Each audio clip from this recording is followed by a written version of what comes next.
Polisi mengamankan 2 mahasiswa yang diduga pelaku pengerusakan kantor DPRD Kota Palopo setelah melakukan aksi unjuk rasa hingga menerobos masuk di ruang rapat paripurna Senin 1 September kemarin.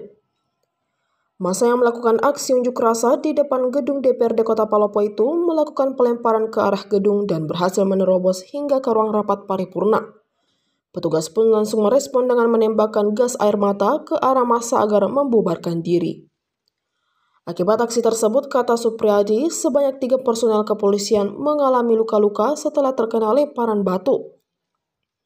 Sementara ini, kedua mahasiswa tersebut masih dalam pemeriksaan di Polres Palopo, sedangkan 3 personel menjalani perawatan medis.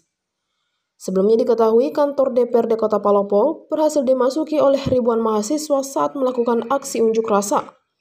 Massa masuk dan merusak segala fasilitas yang ada di dalam ruang rapat paripurna DPRD. Dalam aksi mahasiswa yang digelar di kantor DPRD Palopo menyampaikan sejumlah tuntutan kepada pemerintah, termasuk menyoroti kenaikan tunjangan anggota DPR yang dianggap tidak sebanding dengan kinerja mereka selama ini.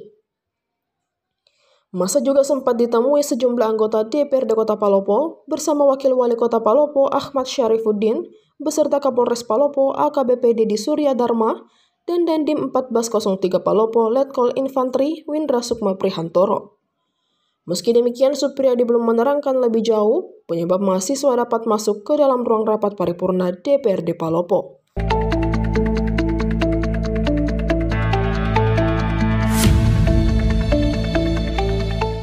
Kabupaten Sidenreng Rapang atau Sidrap, Sulawesi Selatan, mencatat lonjakan produksi panen yang signifikan pada tahun 2025. Data terbaru menunjukkan hasil panen mencapai 303.000 ton pada April 2025, naik 100.000 ton dibandingkan periode yang sama tahun lalu yang hanya berada di angka 200.000 ton. Bupati Sidrap Syahrudin Alrif menegaskan bahwa kenaikan ini bukan hanya sekedar angka statistik, tetapi bukti efektivitas program pertanian yang diterapkan. Belum lama ini, kata Syahrudin, Kecamatan Dua Pituai panen. Di kecamatan tersebut tercatat memiliki 5.800 hektar sawah, dengan Desa Bilariawa menyumbang sekitar 968 hektar. Pemerintah daerah juga menyiapkan program cetak sawah baru seluas 60 hektar untuk memperluas lahan produktif di musim tanam berikutnya. Tak hanya produksi yang naik, harga gabah di Sidrap pun tercatat paling tinggi secara nasional. Saat ini harga mencapai Rp6.800 per kilogram, lebih tinggi dari harga pembelian pemerintah atau HPP yang berada di angka Rp6.500 per kilogram. Syahrudin mengungkapkan pengendalian harga dilakukan ketat melalui rapat rutin tiap bulan di rumah jabatan. Peningkatan produksi ini ditopang oleh 3 pilar utama, yaitu kelancaran distribusi pupuk, jaminan ketersediaan air irigasi oleh Dinas PSDA, serta stabilisasi harga gabah. Selain itu, inovasi juga disiapkan mulai dari penggunaan benih seragam berlabel dengan umur panen 70 hari hingga penyediaan obat-obatan pertanian.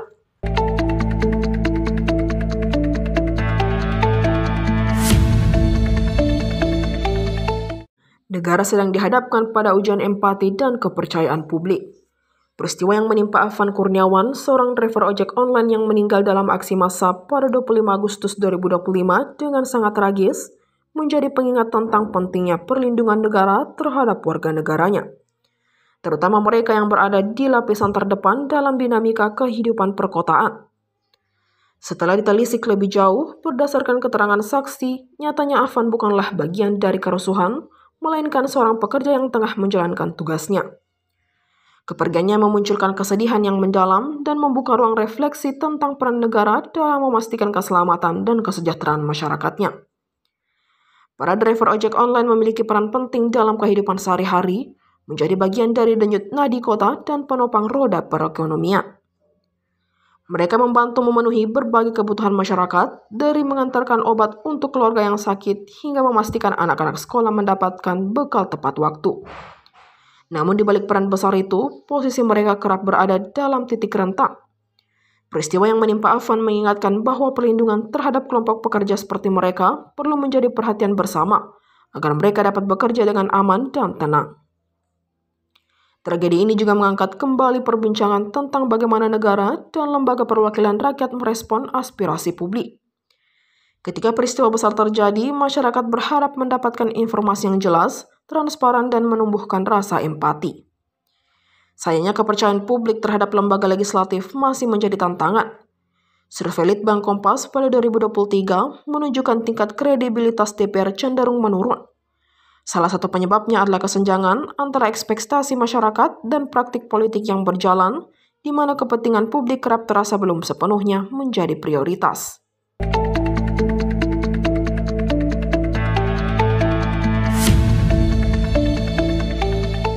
Media sosial Indonesia dalam beberapa hari terakhir dipenuhi oleh gelombang unggahan bernuansa pink hijau.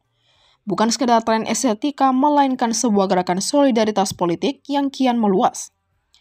Gerakan ini dikenal dengan sebutan Resistance Blue, Brave Pink, Hero Green, dan terikat erat dengan kampanye 17tambah 8 tuntutan rakyat yang muncul usai demonstrasi besar-besaran di berbagai daerah. Tren mengganti foto profil dengan filter pink dan hijau pertama kali muncul setelah aksi unjuk rasa pada 28 Agustus 2025.